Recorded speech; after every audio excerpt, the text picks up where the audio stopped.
옆 사람 인사하겠습니다. 반갑습니다. 한 주간 잘 사셨습니까?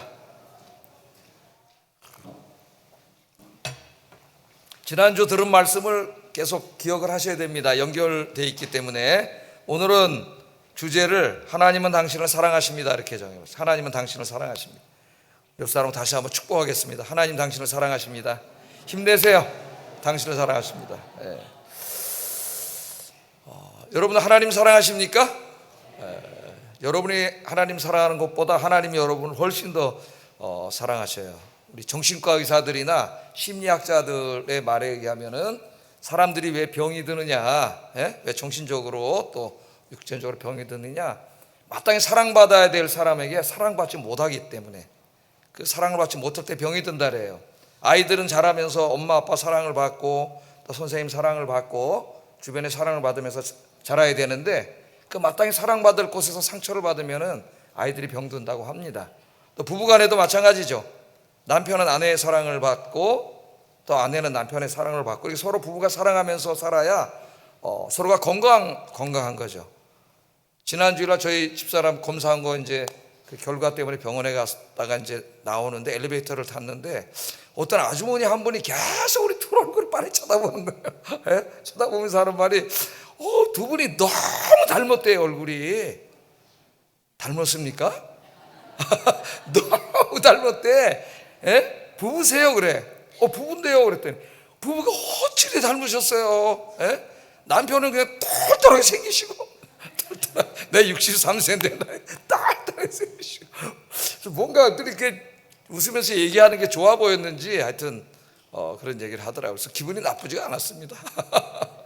서로 사랑하며 살아야 또 건강한 거죠. 근데 여러분, 우리 인간의 삶이 다 이렇게 사랑받고 살지는 못하고 서로 상처 아픔을 주고 이렇게 살고 있습니다. 많은 고통 속에. 그러나 여러분을 사랑하시는 분이 계세요. 변치 않고 사랑하시는 분이 계십니다. 외아들을 주시기까지 사랑하시는 분이 계십니다. 그분이 누구세요? 하나님이세요. 하나님, 창조주 하나님, 전능하신 하나님께서 여러분 사랑하세요. 사람들은 변덕이 심하고 사람들의 사랑은 깨지고 서로 아픔을 주고 그러지만은 하나님은 영원히 변치 않고 사랑하십니다. 그 사실을 절대 잊지 마시기를 주의 이름으로 축복합니다. 그러면 살아갈 용기가 생기고 행복해져요. 여러분, 하나님 나를 사랑하신다. 자, 오늘 그 이 말씀을 계속 보세요. 니고데모에게 이제 이 대답을 하는 과정 속에 이 말씀이 나오는데, 자, 지난주 말씀 한번 생각해 보세요. 니고데모가 누구예요? 유대교의 아주 거성이라 그랬죠. 거성. 으뜸 가는 사람이라 그랬습니다. 율법과 구약을 평생 연구해서 그 당시에 신약이 없었으니까 구약 성경에 능통한 대학자일 뿐만 아니라 또 유대인들의 최고 통치기구였던 사네드린이라고 하는 공회의 회원이기도 했습니다. 그러니까 권력도 상당히 있는 사람이에요. 그런 사람이 이제 니고데모인데, 니고데모는 이제 평생 구약을 연구하고 율법을 연구하고 이걸 이제 가르치고 이러던 사람인데, 이 사람은 솔직히 말해서 영생에 대해서 알지 못했습니다. 영생에 대해서 마땅히 알아야 될 사람인데 사람들은 그가 안다고 생각을 했을 텐데 그는 알지 못했어요. 근데 어느 날 젊은이 한 예수라고 하는 나사렛 출신의 젊은이 한 분이 와가지고 막 기적을 행하는 거예요. 물로 포도주를 막 만들고 성전에서 막 이 병자들, 신체 장애를 가진 사람들 막 고쳐주시고 놀라운 일을 행하니까 깜짝 놀랐어요. 또 그 설교를 가만히 들어봤더니 영생에 대해서 이야기를 해요. 자기는 모르는데. 영원히 살고 싶으십니까 여러분? 모두의 소망이잖아요. 9988 1234 정도가 아니라 영원히 살기를 소망하죠.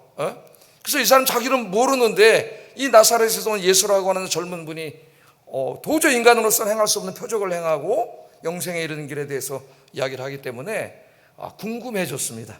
알고 싶었어요. 여러분, 영원히 사는 길이 있다면 궁금해하지 않을까요? 그렇게 한번 전도를 해보세요. 영원히 사는 길에 대해서 내가 너한테 얘기해 줄게. 친구한테 가서 그 길이 있어 한번 그렇게 전도를 해보세요.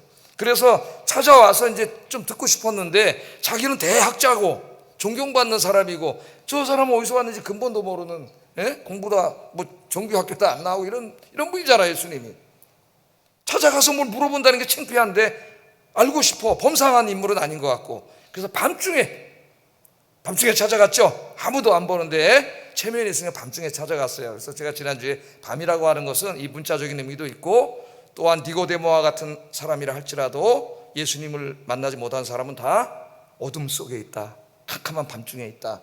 하나님을 알지 못하는, 주님을 알지 못하는 우주는, 인간의 우주는 다 어둠 속에 있음을 말하고 있다. 그러니까 제가 지난번에 말씀드렸어요. 자, 그래서 예수님께 찾아와가지고 물어보는 거죠. 당신이 하는 일이나 가르침을 보면은 이 하나님으로부터 왔음이 분명하다. 인간은 이런 일을 할 수 없는데 하면서 영생에 관한 길을 물어봤을 때 예수님이 뭐라고 가르쳐 주셨어요? 영생을 얻으려면 어떻게 한다 그랬어요? 하나님 나라에 들어가려면, 영생을 얻으려면은 어떻게 된다고요? 예? 거듭나야 된다 그랬잖아요. 거듭나야 된다.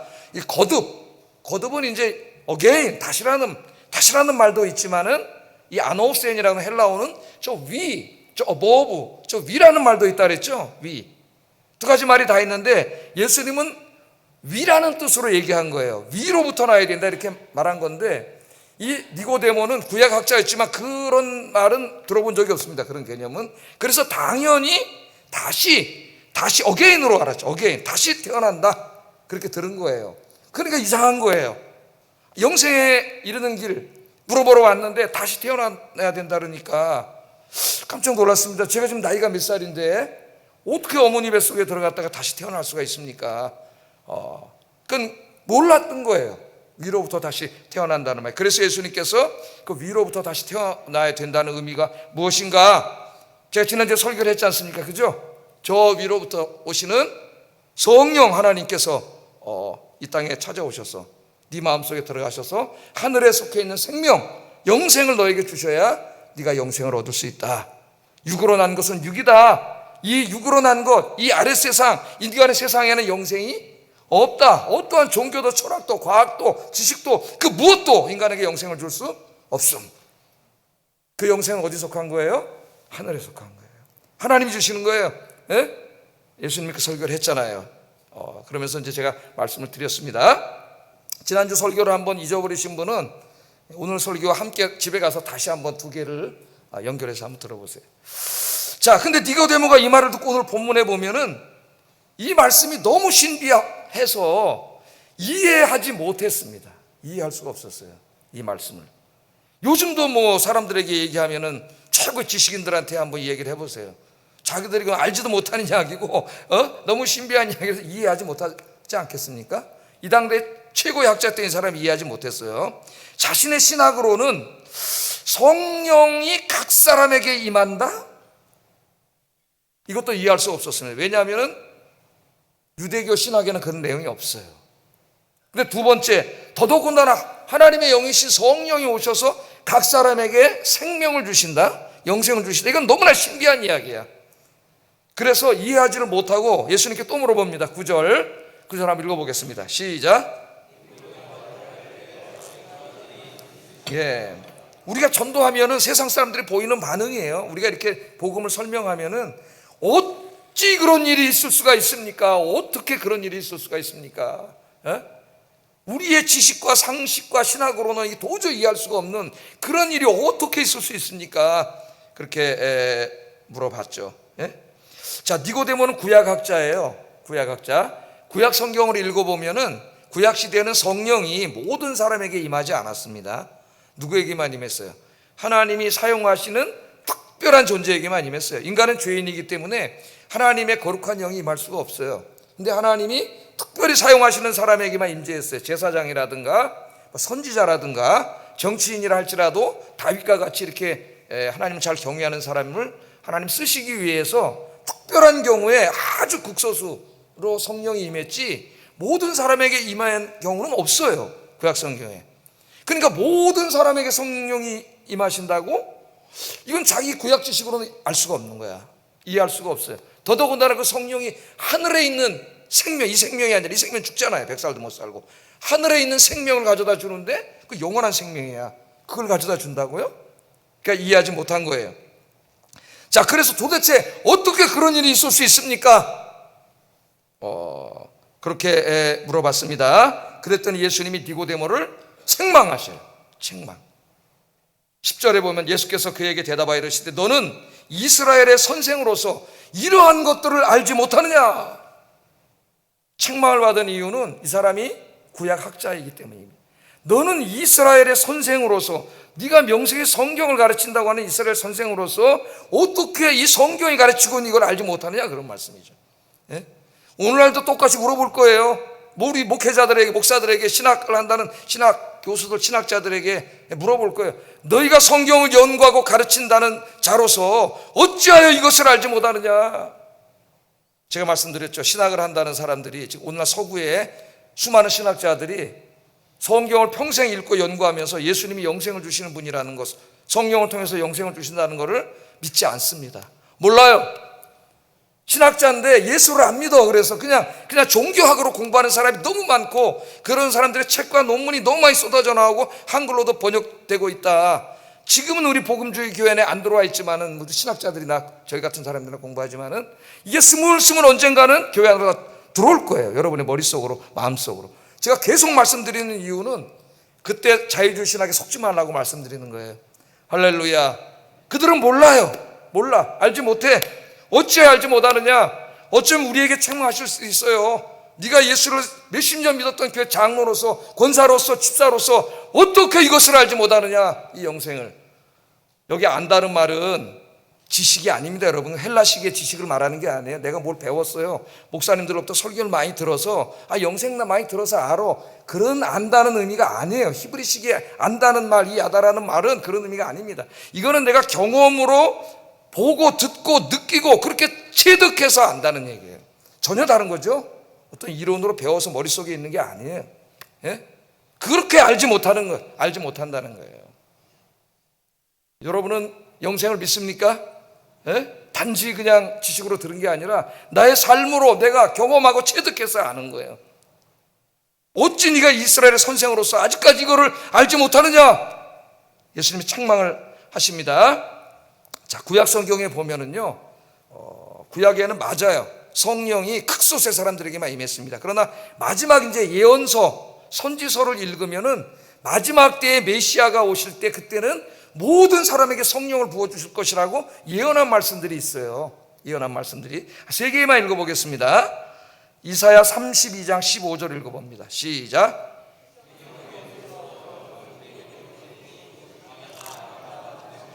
아름다운 밭을 숲으로 여기게 되리라. 자, 이 말씀은 마지막 시대에 이루어질 구원을 예언적, 시적인 언어로 이야기한 것이죠.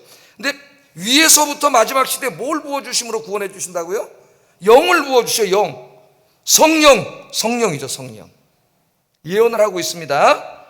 또 에스겔 36장 25절 26절도 한번 읽어보겠습니다. 시작. 너희에게 정결하게 하되 곧 너희 모든 더러운 것에서와 모든 우상 숭배에서 너희를 정결하게 하실 것이며, 또 새 영을 너희 속에 두고 새 마음을 너희에게 주사 너희 육신에서 굳은 마음을 제하고 부드러운 마음을 줄 것이며. 그러니까 마지막 시대에 하나님께서 성령을 각 사람에게 내려주셔서 우리 안에 있는 완악한 죄악들을 다 용서하고 구원해 주신다는 약속의 말씀이에요. 이제 마지막 이제 성령 강림에 대한 유명한 말씀은 요엘서 2장 28절 29절. 그 후에 내가 내 영을 만민에게 부어주리니, 만민에게. 너희 자녀들이 장래 일을 말할 것이며 너희 늙은이는 꿈을 꾸며 너희 젊은이는 이상을 볼 것이며 그때 내가 또 내 영을 남종과 여종에게 부어줄 것이다. 부어줄 것이다. 마지막 때 모든 사람에게 하나님께서 성령을 부어주실 것을 약속하셨습니다. 그런데 니고데모는 구약 선생으로서 마땅히 선지서에 있는 말씀들, 성령 강림에 대한 말씀을 알고 있어야 하는데, 그러나 계시의 눈이 가려진 니고데모는 성경을 읽고 연구하고 가르치면서 이 진리를 깨닫고 있지 못해요. 영적인 눈이 가려져 있기 때문에.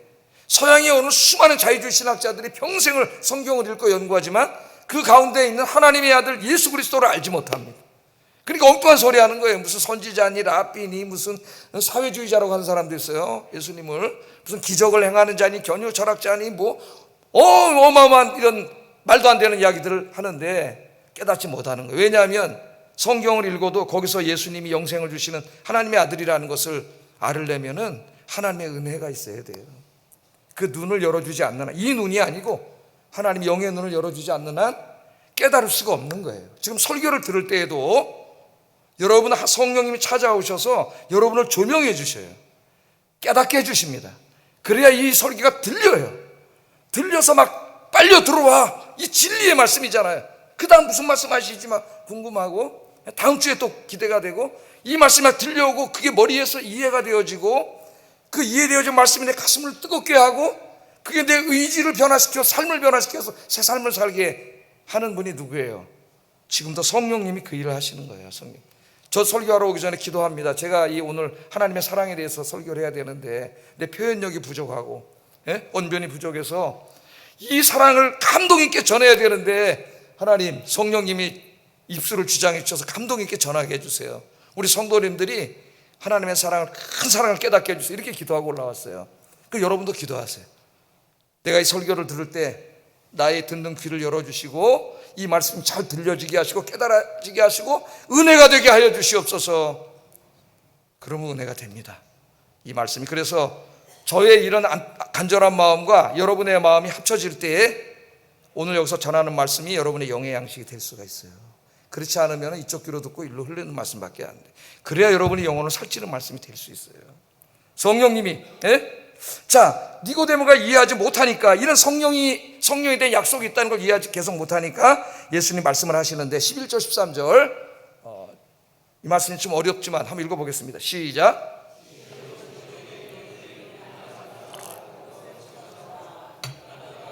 증언을 받지 아니하는도다. 내가 땅의 일을 말하여도 너희가 믿지 아니하거든 하물며 하늘의 일을 말하면 어떻게 믿겠느냐. 하늘에서 내려온 자 곧 인자 외에는 하늘에 올라간 자가 없느니라. 지금 예수님이 하시는 말씀은 어디에 속한 일이에요? 하늘에 속한 일.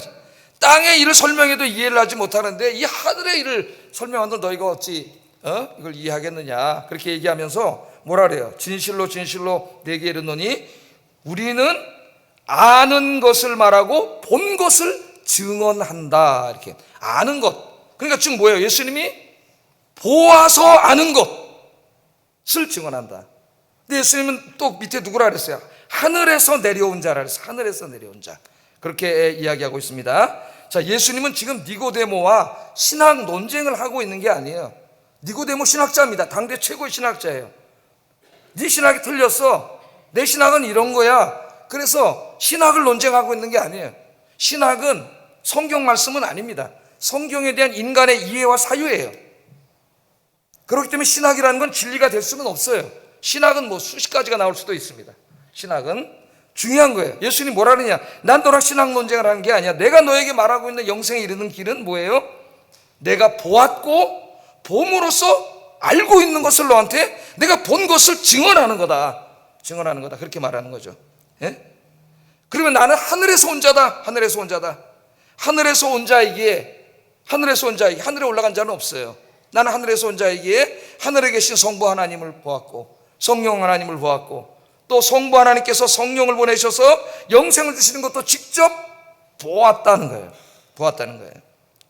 그러므로 예수님이 지금 가르치는 영생에 대한 말씀은 인간의 사유에서 나온 것이 아닙니다. 수많은 신학 이론 중에 하나가 아니라 이 말씀은 곧 뭐예요?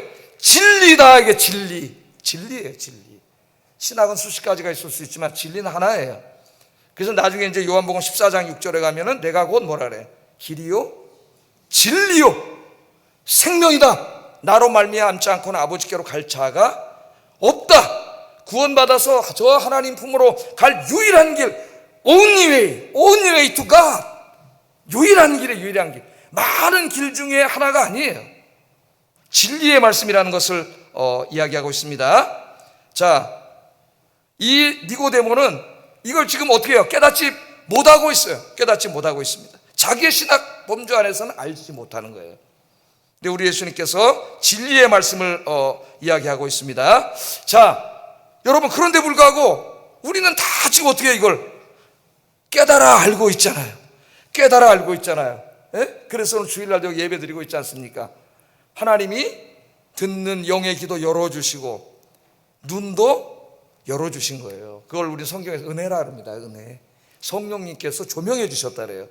은혜를 주셨기 때문에 깨닫고 믿게 되고 영생을 얻게 된 줄로 믿습니다.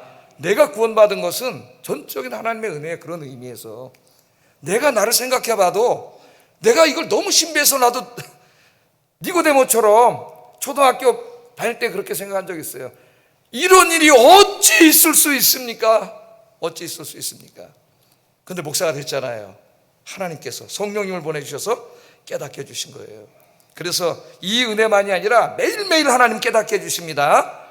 은혜가 넘치기를 주의 이름으로 축복합니다. 깨닫는 게 은혜다. 깨닫는 게. 자, 그러면 성령께서 하늘에서 내려오셔서 각 사람에게 영생을 주신 일이 어떻게 이루어질 수 있느냐? 니고데모의 질문인가 동시에 우리 모두의 질문이에요. 요한복음 3장 13절을 다시 한번 읽어보겠습니다. 시작. 인자 외에는 하늘에 올라간 자가 없느니라. 하늘에 올라간 자는 없어요. 인자가 하늘에서 내려왔어요. 하나님을 본 자고 하나님의 보내심을 받은 자입니다. 누가 성령을 통하여 영생을 줄 수 있는가? 하늘에서 온 자, 이 모든 일을 알고 있는 인자, 예수님이죠. 예수님만이 영생을 주실 수 있다. 그러면 어떻게 영생을 주시느냐? 예수님이 이 내용이 이제 14절 15절이에요. 굉장히 논리적입니다. 하나님의 말씀은 빈틈없는 논리, 진리예요. 진리. 14절 15절 읽어보겠습니다. 시작.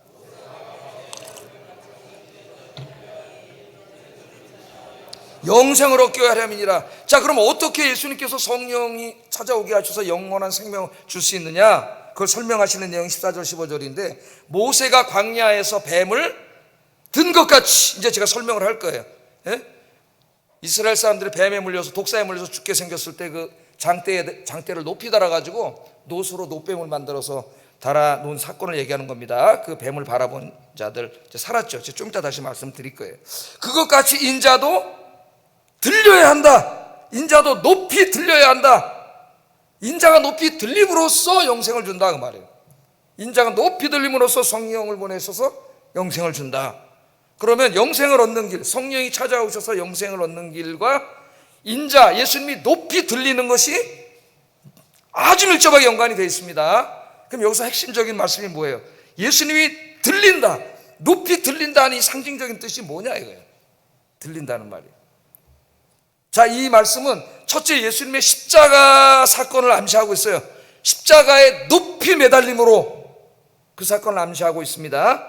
또 하나는 예수님 죽으시죠. 육신의 죽음 죽으셔요. 십자가에서. 그런데 3일 만에 어떻게 하셨어요? 다시 죽음에서 일어나셨어요. 들리셨어요. 일어나셨어요.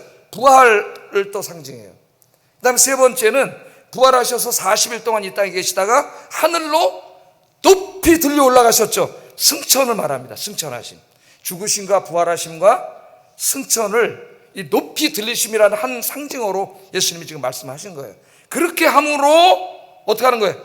성령을 보내주셔서 영원한 생명을 주시는 것이다. 주시는 것이다.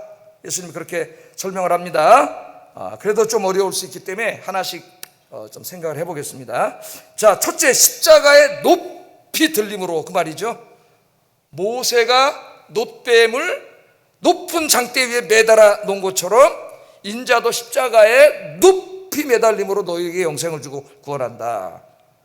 이게 무슨 말이냐? 민수기 21장에 보면은 이스라엘 백성들이 광야길을 가다가 이제 힘든 일에 봉착하니까 또 모세와 하나님을 원망을 하고 죄를 짓기 시작했어요. 하나님이 그렇게 사랑해 주시는데 매일 만나를 주시고 매출하게 먹여 주시는데도 조금만 불편하면 그냥 원망하고 불평하는 사람들이에요. 또 죄를 졌어요. 그래서 하나님이 그때 독사를 보냈습니다. 불뱀, 독이 엄청나게 많은 불뱀을 보내셔서 사람들이 막 독사에 물려 죽었어요. 예? 근데 뭐 독사에 물리면 이제 몇 시간 오면 다 죽어요. 이 사람들이 물린 사람들이 굉장히 많아요. 그러니까 이 사람들이 그때 이제 죽게 되니까 자기 죄를 회개하고 기도했으면 살려주세요. 그렇게 기도했더니 하나님께서 살 수 있는 길을 가르쳐 주셨어요. 독사에 물렸습니다. 몇 시간 있으면 죽어요. 근데 살 수 있는 길이 있어요. 해독제, 그걸 가르쳐 주셨어요. 그게 뭐냐면은 높은 장대를 매달아 놓고 거기다 노수로 뱀을 만들어서 매달아 놓으라는 거예요. 그리고 그 장대를 쳐다보면 산다는 거예요. 쳐다보면 해독이 된다는 거예요. 예? 그러나 쳐다보지 않으면 죽는 거예요. 자, 이제 이스라엘 백성들이 살려면 선택이 있는데 하나님의 말씀을 믿고 쳐다봐야 됩니다. 근데 어떤 사람들은 그런 일이 어떻게 있을 수 있습니까? 아니, 내가 독사에 물려서 지금 죽게 생겼는데 그까지 나무에 있는 저거 쳐다봤다고 내가 어떻게 살아? 안 쳐다본 사람은 다 죽었어요. 정말 믿고 쳐다본 사람은 해독이 돼서 살았어요. 자, 이거는 그 쳐다봄이 무슨 마술적인 행위를 했다는 게 아니죠. 뭘 얘기하는 거예요? 하나님의 자비와 은혜를 바라보는 거죠. 하나님의 말씀에 순종해서 하나님의 자비와 은혜를 바라보는 거예요. 오늘 예수님 지금 뭐라 그러냐면은 그것처럼 인자가 높이 매달려. 그래서 그 인자를 바라보는 자들이 살아요. 영생을 얻고 살아요. 새 생명을 얻고. 여러분, 우리 인간의 처지는 지금 뱀에 물려 죽어가는 사람들과 같습니다. 인간은 사탄에게 물려가지고 사탄의 독, 죄와 죽음이라고 하는 독이 우리 몸에 자꾸 퍼져가고 있어요. 이 땅에는 이 사탄의 독, 죄와 죽음으로부터 우리를 살려낼 방법이 있어요, 없어요? 없습니다. 육에 내서 난 것은 육이에요. 우리 인간을 구원할 방법이 이 땅에는 없음. 그 어떠한 종교도 철학도 과학도 지식도 인간을 구원할 수 없음. 그런데 하나님께서 구원할 수 있는 길을 주셨어요. 사탄의 독으로부터 해독돼서 새 생명을 살 수 있는 길이 뭐예요? 저 십자가에 높이 달리신 예수님을 바라보는 거예요. 그 예수님 바라본다는 말이 예수님을 믿는 거죠. 나의 구주로 영접하는 거죠. 그러면 이 죄와 죽음의 독으로부터 치료돼서 너희가 새 생명을 얻는다, 영생을 얻는다. 우리 예수님께서 그렇게 말씀을 하고 있는 겁니다. 십자가에서 왜 죽으셨어요? 우리의 모든 그 죄를 다 짊어지시고 우리가 받아야 할 죄값, 죄의 형벌을 예수님이 다 받으시고 죽으신 거죠. 그러므로 그 하나님의 은혜를 바라볼 때, 믿을 때, 그 하나님의 사랑의 손을 내밀 때에 어떻게 돼요? 우리가 죄사함 받고 구원받는다. 오늘 예수님이 그렇게 말합니다. 또 한 가지 들리다는 것은 예수님의 부활과 승천이에요. 이제 예수님이 3일 만에 다시 살아나셨습니다. 사망의 권세를 깨뜨리고 다시 살아나셨어요. 예수님이 안 살아나셨다면 우리 예수님이 하나님의 아들인지 우리는 알 수 없습니다. 그렇게 자기가 메시아라고 주장한 사람이 이 당시에 많았어요. 그런데 예수님이 죽은 지 3일 만에 죽음의 권세를 깨뜨리고 살아나심으로 우리는 그분이 하나님의 아들임을 확실하게 알게 됐어요. 부활하셨어요. 40일 동안 이 땅에 계시다가 하늘로 올라가셨어요. 승천하셨어요. 다시 들렸어요. 더 높이 들리셨어요. 승천했다는 말은 저 어디 하늘로 올라갔다는 말이 아니에요. 그건 좀 무지한 이야기입니다. 그냥 우리 눈으로 보기에 위로 올라갔다는 거지, 예수님이 원래의 위치, 원래의 하나님의 영광의 자리로 돌아가셨다는 거예요. 돌아가셨어요. 그게 우리는 이제 사람들 눈에는 위로 보였기 때문에 승천, 하늘로 올라갔다고 이야기하는 거예요. 자, 예수님 십자가에서 우리의 죄의 문제를 다 해결해 주시고 죽으셨어요. 부활하시고 사망의 권세를 깨뜨리셨습니다. 예수님의 부활은 우리 부활에 대한 보장이죠. 그리고 승천하셔서 하늘에 올라가셔서 누구를 보내신다고? 이제 성령 하나님을 보내신다는 거예요. 성령 하나님을. 15절 한번 읽어보겠습니다. 시작.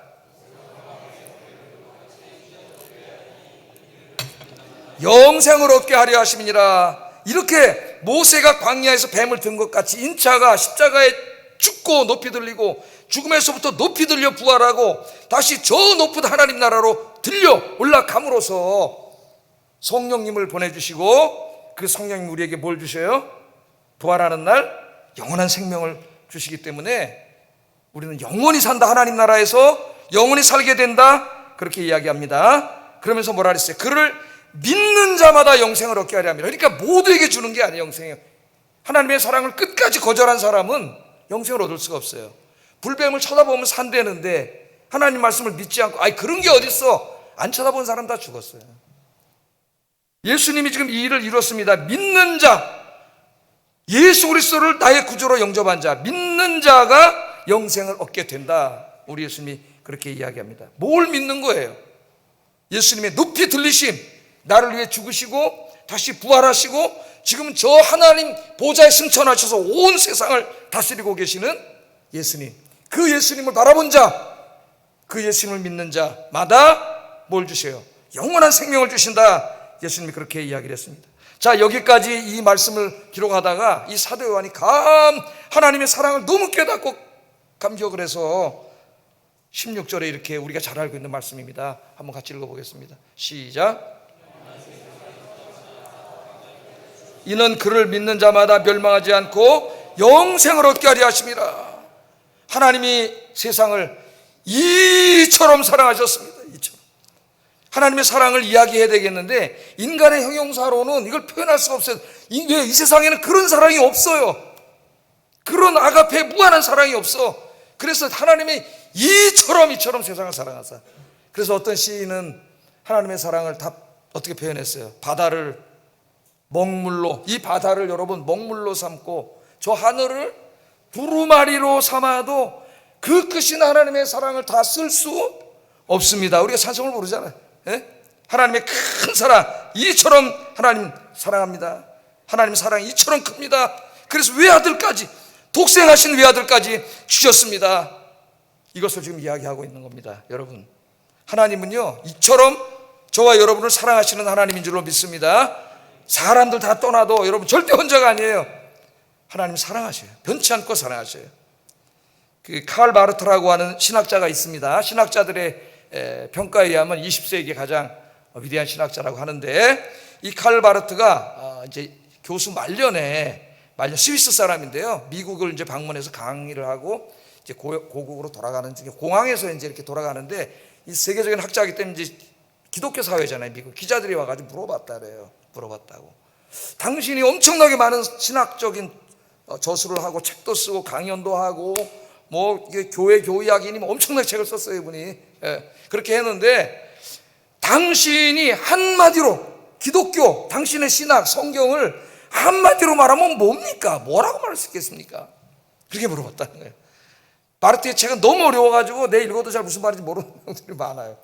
그 당시에 그 변증법 신학자들이라고 하는데, 그 학자들의 특징이 뭐냐면 쉬운 말도 어렵게 하기예요. 그래서 학자는 쉬운 말로 하면 안 돼. 무진장 어려운 말로 해야 돼.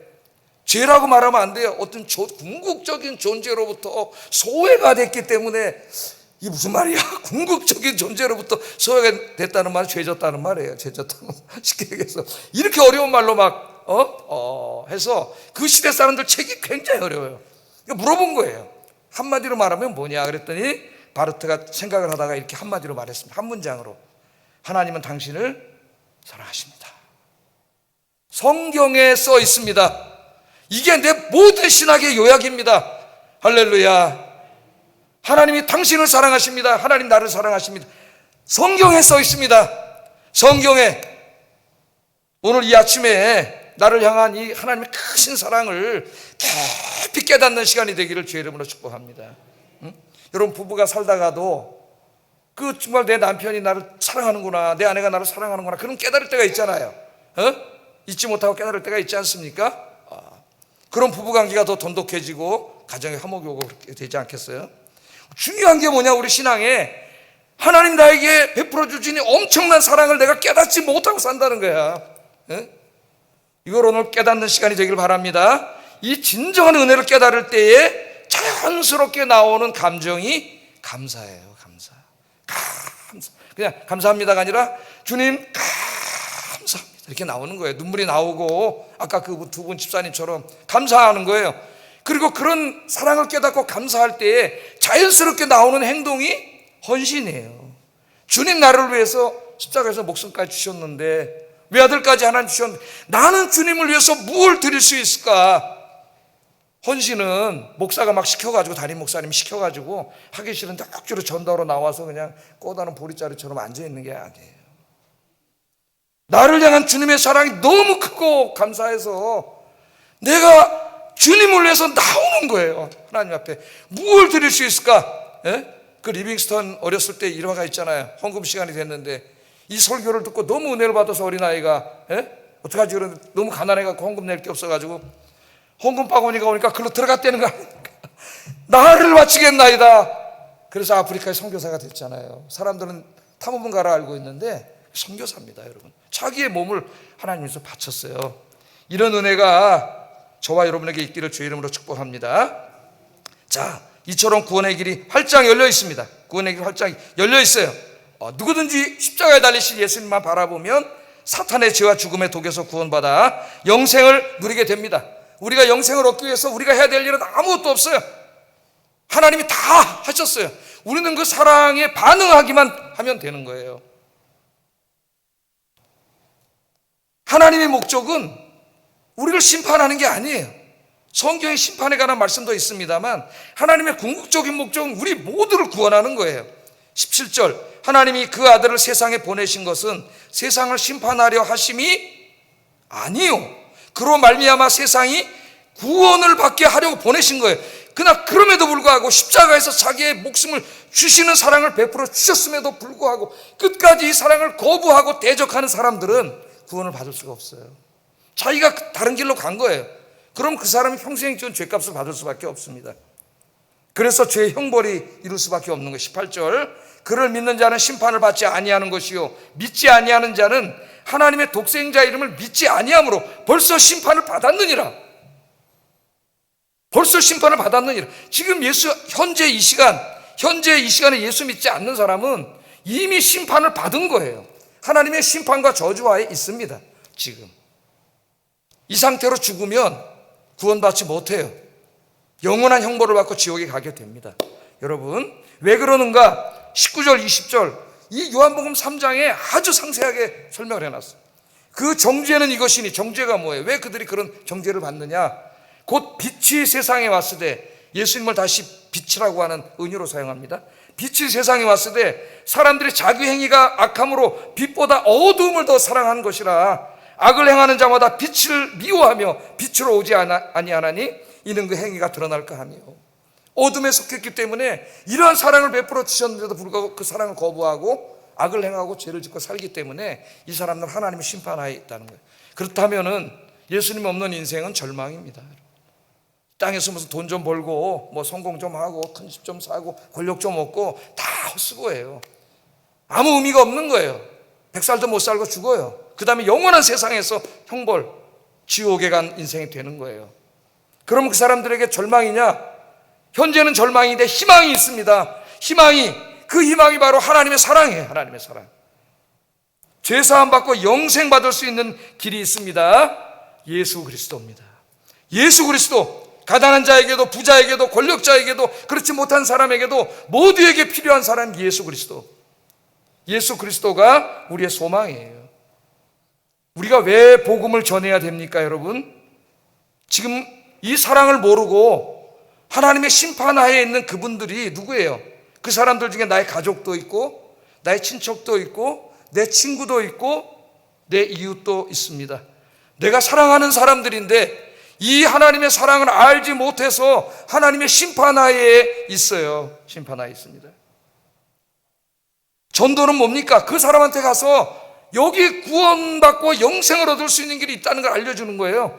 독사에 물려가지고 지금 독이 퍼져서 죽어가는 사람들에게, 사탄의 독에 물려서 죄와 죽음의 이 길로 가고 있는 사람들에게 여기 해독제가 있습니다. 당신을 살리는 약이 있습니다. 여기 복음의 약이 있습니다. 예수님 믿으면 당신이 살아납니다. 이 중요한 얘기를 이야기해 줘야 되지 않겠어요, 여러분? 죽어가고 있는데. 그게 전도입니다. 전도는 무슨 우리 교회 한 사람 더 해서 빈자리 채우고 우리 교회 부흥했네, 그런 게 아니에요, 여러분. 지옥에 갈 한 사람의 생명을 살리는 거예요. 영생을 얻게 하는 거예요. 오늘 여러분들 이제 사랑하는 사람 찾아가서 말하세요. 이렇게 말하세요. 하나님은 당신을 사랑하십니다. 당신을 구원하기 위해 외아들을 주셨습니다. 예수님 믿으면 죄사함 받고 영생을 받습니다. 내 입으로 내 사랑하는 사람들에게 이야기할 수 있기를 주의 이름으로 축복합니다. 말할 수 있기를 주의 이름으로 축복합니다. 기도하겠습니다. 두 가지 기도하겠어요. 우리를 향하신 하나님의 크신 사랑, 아들을 주신 그 크신 사랑을 깊이 묵상하며 감사하게 하소서, 헌신하게 하소서. 기도하겠습니다. 두 번째, 하나님의 사랑을 거부하고 믿지 않는 사람들을 불쌍히 여기고 그들을 위해 기도하며 복음 전하는 삶을 살게 하소서. 기도하겠습니다. 사랑과 은혜가 충만하신 아버지 하나님, 감사합니다. 오늘도 이 귀한 말씀, 하나님이 당신을 사랑하십니다, 이런 주제로 말씀을 전했습니다. 우리를 사랑하시되 외아들을 주시기까지, 자신의 생명을 주시기까지, 십자가에서 그 고난받고 죽으시기까지 우리를 사랑하신 하나님의 사랑, 우리 주님의 사랑을 이 시간에 깊이 깨닫고 감사하고 헌신하는 시간이 되게 하여 주시옵소서.